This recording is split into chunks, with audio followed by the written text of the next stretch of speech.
ঢাকার সরকারি তিতুমীর কলেজকে বিশ্ববিদ্যালয়ে রূপান্তর সহ ৭ দফা দাবিতে আজও সড়ক অবরোধ করেন তিতুমীর কলেজের শিক্ষার্থীরা, যার ফলে গুলশান ১ ও গুলশান ১ থেকে আমতলী সড়ক পর্যন্ত দুই পাশের যান চলাচল বন্ধ হয়ে যায়। এতে চরম দুর্ভোগে পড়ে ওই এলাকার মানুষ।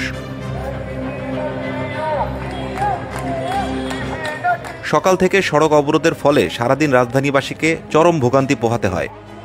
এক পর্যায়ে আন্দোলনরত শিক্ষার্থীরা সন্ধ্যা 6:30টার দিকে রাজধানীর আমতলী মোড়ে মহাসড়ক অবরোধ করে, যার ফলে ঢাকা ময়মনসিংহ মহাসড়কে সব ধরনের যান চলাচল বন্ধ হয়ে যায়। ব্লক করে রাখছে। এখন যদি এখানে একটা অ্যাম্বুলেন্স থাকে, সে মানুষটা মারা যাবে নিঃসন্দেহে। তারা যেন তাদের দাবির দিকে থাকে, আবার জনগণের স্বার্থটাও যেন দেখে। 1 ঘন্টা থেকে আটকা পড়ছি। এই ধরনের বিশৃঙ্খলা করে কি সরকারের কাছ থেকে একটা জিনিস আদায় করে নিতে পারবো? এই জনগণের ভোগান্তি করি হারি, এটা কি দেশের পরিস্থিতি নাকি?